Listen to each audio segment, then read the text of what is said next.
Dame Fortuna gives David a battering in this part, but he proves resilient and develops a resolve to succeed on his own behalf, both to support his Aunt Betsy and to win the hand of Dora Spenlow.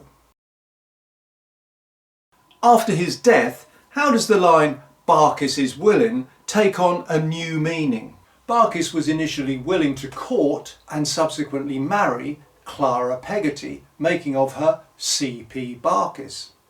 But after his death, we discover the contents of his mysterious box and the provisions of his will, willing the majority of his carefully stowed treasure to his dutiful widow. The gold rush had brought prosperity and people from all over the world to California, and in this month both San Francisco, population 25,000, and Los Angeles, population 1,610, were incorporated as cities. The Romantic poet Wordsworth died on April the 23rd, St. George's Day, and the birth and death days of William Shakespeare. His last great and unfinished autobiographical poem, The Prelude, was published in July 1850 and has been viewed as a verse equivalent to David Copperfield. Wordsworth was succeeded as Poet Laureate, the country's official national poet, by Alfred Tennyson, but only on condition that he wouldn't have to write a poem every year for the monarch's birthday. Dickens was as industrious as his alter ego David throughout April. Not only did he write and correct the proofs of part 13 of the novel, he was correcting the proofs for the cheap edition of American Notes, writing articles for Household Words and corresponding with current and future contributors to the fledgling magazine, which required a great deal of day-to-day management at the office in Wellington Street. He wrote to Frank Stone on the 23rd, "I'm half dead with work and my head is swimming on a wild sea, out in the Pacific at least." In the mid-19th century, there were no regulations governing the advertising, sale or efficacy of so-called medicines, and many such products of dubious value were put before the unsuspecting public through the Copperfield advertiser. One of these was John Kaye's Worsdell's Pills, a 3-page ad for which is headed "The Triumphs of Medicine." I've been unable to find any formula for this product, but similar quack medicines typically contained aloe, saffron, ginger and soap, with the only active and highly dangerous ingredient being opium. Most of the advert is taken up by testimonials by satisfied, though quite possibly imaginary, customers.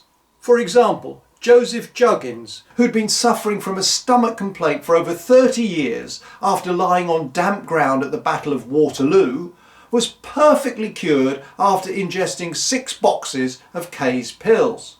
Lung disease, liver disorders, rheumatism, gout, scurvy, sores and boils, none of these can resist the curative powers of Kaye's pills. Mrs. Dodd of Seal Street, Liverpool was, we learn, so dreadfully swollen with dropsy that her legs were almost as large as her body, and her face was so swelled that her eyes could scarcely be seen.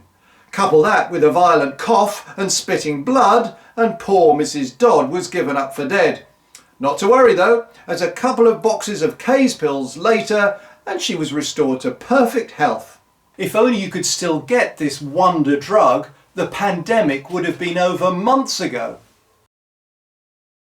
As I've already mentioned, the name Uriah is extremely rare, and thanks to the odious heap, no sane parent is ever likely to bestow it on a newborn in this day and age. Let's look in detail now at the Old Testament story featuring Uriah the Hittite and King David, who are unevenly matched rivals for a woman's affections. According to the book of Samuel, David saw Bathsheba bathing and lusted after her. She was, however, already Uriah's wife. As Uriah was a soldier in David's army, the king ordered Uriah to serve in the front line so that he would be killed in battle, which he duly was. David was then able to marry Bathsheba, and they became the parents of King Solomon, renowned for his wisdom.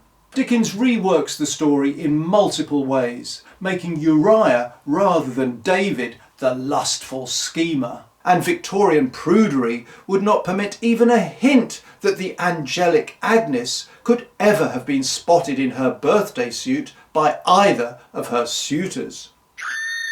Who will win her in the end? I think you've probably guessed already, but I'll leave Dickens to break it to you. This set piece features the Wickfields, father and daughter, Aunt Betsy on the right, and David in conversation with Uriah Heep on the left. The text I've chosen refers to Aunt Betsy's reaction to Uriah's bizarre contortions after he praises the beautiful Miss Agnes. He jerked himself about after this compliment in such an intolerable manner that my aunt, who had sat looking straight at him, lost all patience. "Deuce take the man," said my aunt sternly. "What's he about? Don't be galvanic, sir." "I ask your pardon, Miss Trotwood," returned Uriah. "I'm aware you're nervous." "Go along with you, sir," said my aunt, anything but appeased. "Don't presume to say so. I'm nothing of the sort. If you're an eel, sir, conduct yourself like one. If you're a man, control your limbs, sir." "Good God," said my aunt with great indignation, "I'm not going to be serpentined and corkscrewed out of my senses." And here are the Micawbers in their cramped living quarters, entertaining David and Traddles, to whom Mr. Micawber ceremoniously awards an IOU for £41, 10 shillings and 11 halfpenny, in lieu of actually paying off his debts. After Aunt Betsy's financial disaster and the reversal of David's good fortune, how was Agnes able to give David renewed hope? After all, without hope, where would we be? North Korea, maybe? Victory to Ukraine.